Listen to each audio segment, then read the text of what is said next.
எடுத்துறாதீங்க.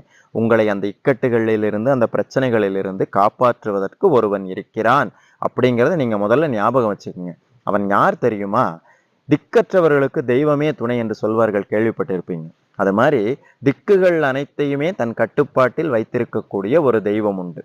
அவன் வேறு யாரும் அல்ல. முருகப்பெருமான் தான். நீங்க உயிர குடுத்து கத்துறன்னு சொல்லுவாங்க இல்லையா? அது மாரி அப்படி ஒரு இக்கட்டான சூழ்நிலை வரும்பொழுது, "முருகா!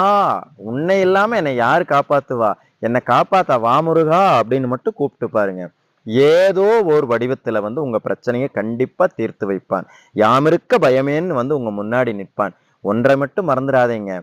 காப்பாற்றியது வேறு வடிவமாக இருக்கலாம். ஆனால் காப்பாற்றியவன் அந்த கந்தசாமிங்கிறத மட்டும் மறந்துடாதீங்க. முருகன் இருக்க பயம்